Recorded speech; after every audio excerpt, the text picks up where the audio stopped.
시작합니다. 녹화를 시작합니다. 자, 오늘은 엘리트주의의 종말에 대해서 한번 얘기를 해보려고 합니다. 제가 이때까지 봐온 바로 사람이 어느 정도 부유한 사람들은 이렇게 정신적으로 되게 안정돼 있고 성격이 많이 너그럽습니다. 원래부터 너그러웠다 이렇게 생각하기는 조금 어렵고요. 돈이 사람을 너그럽게 만드는 거죠. 그래서 저는 돈 예찬론자인데 불법적으로 편취갈취하는 돈이 아니라 올바른 방식을 통해서 돈을 차곡차곡 쏘아 올린 사람들은 그 사람의 타고난 성정이 어떻든 간에 마지막으로 도적하는 꼴이 굉장히 너그럽습니다. 그렇게 되기 때문에 돈이 모인다 이렇게 보는 게 더 맞는데, 개인 사업을 하시다 보면, 저도 개인 사업자지만 사업을 하다 보면 이런 사람 저런 사람을 상대할 일이 많고, 그런 사람들을 상대할 때 공통적인 원칙이 있어요. 상대방의 기분을 크게 거스르지 않는다. 어떨 때는 거슬러야 될 때도 있습니다만은 대개는 거슬리지 않고 이렇게 유하게 넘어가는 법을 배우게 됩니다.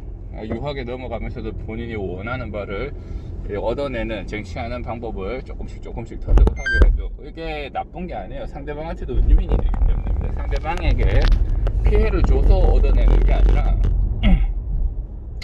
상대방도 원하는 바를 얻어내면서 나도 원하는 바를 얻어내는 방식, 그런 것들이 되겠어요. 그래서 이제 재산을 차곡차곡 쌓아 올린 사람들은 서로 윈윈하는 방식에 대해서 굉장히 잘 취합니다. 그러한 것들이 오랫동안 중첩이 되다 보면 사람이 너그러워지죠. 근데 이러한 일들은 꼭 학업에만 집중되어 있지 않아요. 고깃집을 하시는 분이 있어요. 옛날에는 고깃집 하면 장사꾼이다, 백정이다 이러면서 이렇게 하대하던 시기가 있었던 것도 사실이죠. 근데 지금도 그렇습니까? 나이 되게 많은 사람들 중에는 일부 그러는 사람도 있는 것 같기는 해요. 근데 그런 사람들은 이제 시대의 저편으로 저물잖아요. 다 이제 어린 세대들은 직업의 귀천이라는 말을 잘 쓰지 않습니다. 옛날 저희는 직업의 귀천은 없다 이렇게 배웠거든요. 근데 이제 어린 나이, 저보다 더 훨씬 어린 세대 때들은 그냥 직업의 귀천이란 말 자체를 쓰지 않아요. 그런 걸 굳이 교육할 필요가 없다는 거지. 그 다음에 서울대 불패론, 서울대 나온 사람들 다 성공하는데, 근데 그렇지 않잖아요. 서울대 나온 사람들의 상당 부분이 다른 사람들이랑 별반 차이가 없는 일반적인 삶을 삽니다. 그 중에 잘난 사람도 있죠. 잘난 사람도 있겠지. 서울대 나온 사람들 중에 잘난 사람도 있는데, 그렇다고 해서 다른 그룹에 비해서 그 비율이 압도적으로 많다거나 그런 것 같지는 않다고요. 그렇습니다. 그런데 이제 뭔가 사업을 하고 뭔가 의사들도 있겠고 가르치는 학자들도 있겠고 공무원도 있겠지만, 어느 정도 자기들의 뭔가를 쌓아 올린 사람들은 보면 이 여유로움이랑 돈이랑 같이 연관되어 있는데, 이 돈은 자기가 잘하는 거를 할 때 돈이 증가됩니다. 그러니까 자기가 재능이 있고 소질이 있고 적성이 있는 거는 어딘지 모르죠. 태어날 때 너는 어디에 소질이 있어 하면서 적어놓지는 않으니까. 그렇지만 살아가면서 발견하게 되는데, 이제 우리 속문사상, 문학을 그러니까 학문을 중시하는 그러한 사상에서는 이런 것들이 상당히 많이 억압이 돼요. 그러니까 기술을 중요시하는 나라들에 비해서 이렇게 학문을 중요시하면 근데 그냥 우리나라 우리 주작 성략해서 천재 쓸데없는 그런 것들만 열심히 했잖아요. 그냥 나라가 이 꼴이죠. 자, 그런 것들에 비해서 사업을 잘하시는 분, 사교력이 좋은 분, 음악을 잘하시는 분, 여러 다양한 방면에서 자기들의 두각을 나타내고, 그런 사람들이 자기가 좋아하는 일을 할 때 그 사람들의 재산이 가장 많이 증식됩니다. 그러니까 자기가 좋아하는 일을 할 때 사람들이 가장 많이 너그러워져요. 전방에 자기가 좋아하는 일, 잘할 수 있는 일을 할 때. 그렇죠. 여기서 대단히 중요한 결론이 나옵니다. 자기가 잘하는 일을 할 때 세상이 발전한다. 다시, 자기가 잘하는 일을 할 때 세상이 발전한다. 자기가 좋아하는 일을 할 때 세상이 발전한다. 여기는 지위의 높낮이, 뭐 직업의 귀천, 뭐 그런 것들이 없습니다. 성별, 나이 이런 게 존재하지 않습니다. 자기가 잘하는 일을 할 때 가장 많이 부를 축적하고, 그런 사람들이 너그러워지는 사람들이 많은 세상이 서로 좋은 거예요. 그래요. 그래서 이 엘리트주의, 학문주의, 저희 아버님이 대학 교수님이신데 아버님이 그런 얘기 하셨어요. 요새 대학교가 너무 많다. 대학 망국론. 대학이 많아지면 나라가 많아져. 대학 망국론이 그래서 나온다. 그런 얘기를 하셨어요. 근데 저는 그게 되게 맞는 말이라고 생각을 합니다.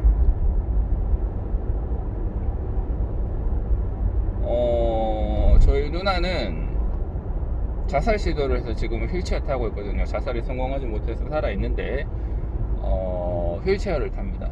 휠체어를 타는데 그게 되게 고통스러운 과정이었어요. 공부. 제가 어릴 때는 공부가 최고였었으니까 공부. 근데 공부에 재능 있는 사람보다 공부에 재능 없는 사람이 훨씬 더 많지 않나? 그런 사람들이 저마다 자기의 재능을 찾을 수만 있다면, 하다못해 사회가 자기의 재능을 찾아가는 과정을 존중해주는 분위기만 된다면 지금보다 세상이 훨씬 더 윤택할 거라고, 사람들은 훨씬 더 너그러울 것이다. 유태인들이 그렇게 가르친다 그러죠. 유태인들은 자기의 자식들 하나하나가 천재다, 그래 가르친다고 합니다. 하나하나가 천재다, 이런 것들은 저마다가 가지고 있는 재능이 다 다르지만 그 어딘가에서 두각을 나타내는 분야가 반드시 있다, 이렇게 생각을 하는 거예요. 저는 그게 100% 맞다고 생각을 합니다. 그래서 사회가 윤택해지려면 저마다 빨리 엘리트주의를 청산하고요. 공부를 잘하는 사람도 있지. 공부를 잘하는 사람은 그 사람이 가지고 있는 뛰어난 능력이 학문 쪽, 특별히 또 암기나 이런 사고력 쪽에 집중된 거예요. 근데 꼭 그런 사람만 있는 건 아니잖아요. 고대 시절에는 다 전사들이 이겼지 뭐. 전사들이 가장 중요했던 시기죠. 싸움을 잘하는 사람. 여자들 같으면 굉장히 이쁘고 매력적인 사람이 있을 수 있겠고, 출산을 잘하는 사람, 그 외에도 이제 다른 사람들에 대한 배려를 잘한다거나 주변의 분위기를 화하게 어우를 수 있는 사람이라든지, 뭐 그거 아니라도 학문적으로 뭐 이렇게 저렇게 할 수가 있겠죠. 그래서 빨리 이 엘리트주의를 청산해야 됩니다. 자, 지금 우리 집권 세력들 중에 서울대, 법대 나온 사람들 많죠. 그 사람들 다 잘합니까? 그 사람들이 엘리트였다는 걸 부정할 사람은 없죠. 서울대 법대식이 나온 사람을 엘리트 아니라고 누가 얘기할 수가 있어요. 최소한 암기력에서는 다른 사람들이 비해 탁월한 능력을 가지고 있는 사람들이 많습니다. 그러나 사고력에 있어서 그만큼 뛰어난가? 아니면 자기 스스로 자기의 욕망을 절제하는 능력에 있어서 그만큼 뛰어난가? 아니면 정의로운가? 이런 것들에 대해서는 물음표가 굉장히 많이 생기는 거예요. 그냥 여러 가지 항목 중에 암기력이 뛰어났다 이겁니다. 암기력이 다른 사람들보다 특출나게 뛰어났다 이겁니다. 그게 전부예요. 그러니까 이런 문제가 발생하는 거지. 그럼 야당, 국민의힘, 그럼 새누리당, 거기요 스펙 어마어마합니다. 뭐 다 서울대는 기본이야. 서울대 법대도 깔렸고요. 서울대는 기본이야. 그런 사람들인데. 근데 그런 사람들이 지금 제대로 싸우나요? 제대로 안 싸우죠. 오랫동안 앉아있던 등 따시고 배부른 자리에 익숙해져서 자기 자신을 내려놓는 작업을 못하는 겁니다. 용기 있게 나가고 목숨을 걸고 하는 걸, 정치는 목숨을 걸고 해야 되는데 그런 작업을 못하는 겁니다. 엘리트주의는 기술의 발전이 다른 사람들보다 좀 더 탁월할 수는 있지만 이런 태생적인 문제를 가지고 있는 거예요. 해결이 안 되는 문제를 가지고 있는 거예요. 손재주가 뛰어난 사람이 필요한 영역이 분명히 있는 거예요. 그런 사람들에게 아이디어가 나오는 거고, 그리고 학문이 뛰어난 사람들은 그런 아이디어와 결합해서 더 나은 방향으로 개선할 수 있는 거죠. 다시, 개개인의 능력이 맥시멈으로 발휘되는 곳에서 세상이 가장 풍요로워집니다. 그리고 그러한 사람들이 개개인의 능력을 맥시멈으로 발휘할 수 있는 사람들이 보면 대체로 인자해요. 그러니까 간혹가다 성격 더러운 사람도 있지만 대체로 인자하고 대체로 평화롭고 대체로 도량이 넓다고요. 그거는 그 사람들이 도량이 넓고 인자해서 그런 게 아니라 자기가 가지고 있는 특성을 개발하는 과정에서 자기를 깎으면서 할 수 있는데, 자기의 능력을 개발하는 그 과정이 자기가 잘하는 일을 해야 개발을 할 수가 있는 거지, 자기가 잘하지 못하는 일을 어거지로 한다고 해서 그게 잘 되지 않습니다. 그 사람은 그렇게 에너지가 무한하지 않아요. 그래서 자기가 잘할 수 있는 일에 흥미를 가지고 있는데 그게 일이 잘 안 풀린다, 좌절을 느낀다, 이렇게 돼도 그래도 자기가 가지고 있는 일에 대한 흥미, 이런 것들에 의해서 그거를 계속 앞으로 굴려 나갈 수가 있는 거죠. 그런 사람들이 자기를 깎아가는 과정 중에서 인격이 완성되고 재산이 증가되고 다른 사람들이랑 화목해지는 거라고 보는 거죠. 그렇습니다.